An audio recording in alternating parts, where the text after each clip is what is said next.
India आघाडीच्या नेत्यांनी मतभेद विसरून एकत्र यायला हवं। मतभेदाची परिस्थिती ज्या राज्यांमध्ये आहे तिथे वरिष्ठ नेत्यांनी पुन्हा चर्चा करावी, शरद पवारांचं आवाहन। प्रकाश आंबेडकरांसोबत आमच्या सहकाऱ्यांच्या चर्चा सुरू आहेत। आंबेडकरांच्या प्रस्तावावरती आम्ही चर्चा करतोय, शरद पवारांचं वक्तव्य। कांदा निर्यातीबद्दल सरकारचा निर्णय अतिशय चुकीचा। आम्ही जेव्हा कांदा निर्यात बंदीचा निर्णय घेतला तेव्हा भाजपचे लोक कांद्याच्या माळा घालून सभागृहात यायचे। निर्णयातला धरसोडपणा शेतीसाठी अत्यंत घातक, पवारांची प्रतिक्रिया। युगेंद्र पवार अजित पवार यांच्या धाकट्या बंधूचे चिरंजीव आहेत। अमेरिकेतनं ते शिकून आलेत, उद्योजक आहेत। त्यांनी त्यांची वेगळी भूमिका घेतली। ते राजकारणात येणार असतील तर त्यांचं स्वागत आहे। युगेंद्र पवारांच्या शरद पवार गटात सहभागी होण्यावरती पवारांची प्रतिक्रिया। संजय राऊतांनी सगळ्या समविचारी लोकांनी एकत्र यावं असं म्हटलं। त्यात त्यांनी शाहू महाराजांचा उल्लेख केला। त्यानंतर शाहू महाराजांच्या उमेदवारीची चर्चा सुरू झाली, शरद पवारांचं विधान। कोल्हापूर लोकसभा निवडणुकीमध्ये शाहू महाराज उमेदवार असतील तर आनंद होईल, शरद पवार यांची प्रतिक्रिया। परंतु शाहू महाराजांना राजकारणापेक्षा समाजकारणात अधिक रस असल्याचं पवारांचं वक्तव्य।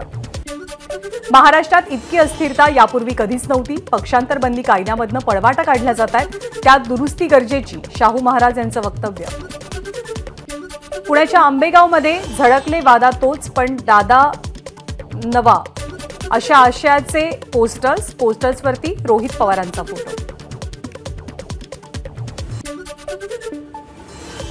विधानसभा अध्यक्षांच्या निकालाविरोधात राष्ट्रवादी काँग्रेस हायकोर्टात। राष्ट्रवादीचे प्रतोद अनिल पाटील यांची हायकोर्टात याचिका। भाजपचे राष्ट्रीय अध्यक्ष जे.पी. नड्डा आज मुंबई दौऱ्यावरती। मुंबईतल्या 3 लोकसभा मतदारसंघातल्या कार्यकर्त्यांचं संमेलन। 26 फेब्रुवारी ते 1 मार्च पर्यंत राज्याचं अर्थसंकल्पीय अधिवेशन। 27 फेब्रुवारीला अंतरिम अर्थसंकल्प सादर केला जाईल। मागासवर्ग आयोग संपूर्णपणे वैध, आयोगानं इम्पेरिकल डेटा गोळा केला, मुख्यमंत्र्यांचं वक्तव्य। छत्रपती शिवरायांच्या साक्षीनं आरक्षण देणार असं म्हणालो होतो। जरांगेंना भेटायला गेलो तेव्हाही टिकणारा आरक्षण देण्याचा शब्द दिला होता, तो आपण पूर्ण केलाय, मुख्यमंत्र्यांचं वक्तव्य।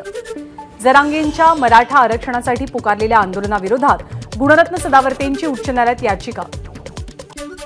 आज दुपारी 12 वाजता अंतरवालीमध्ये निर्णायक बैठक, आंदोलनाची दिशा निश्चित होणार। मुख्यमंत्र्यांवरती विश्वास ठेवून त्यांना 6 महिन्यांचा वेळ दिला, आता आरक्षणाची अंमलबजावणी होईपर्यंत उपचार घेणार नाही, जरांगेंची भूमिका। राज्य सरकारला आरक्षण देण्याचा अधिकार आहे का, राज ठाकरेंचा सवाल।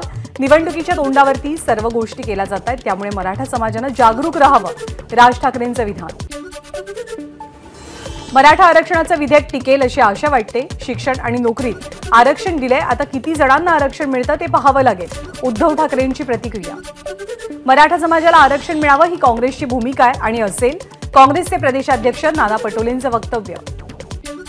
मराठा आरक्षणासंदर्भातील विधेयक मंजूर करत असताना डुप्लिकसीची परिस्थिती। विधेयकाला काँग्रेसची सभागृहात मान्यता, मात्र सभागृहाबाहेर विधेयकाच्या विरोधात भूमिका। त्यामुळे काँग्रेसला नेमकं म्हणायचं काय हे कळत नाही, प्रकाश आंबेडकरांची टीका। एबीपी माझा, उघडा डोळे बघा नीट।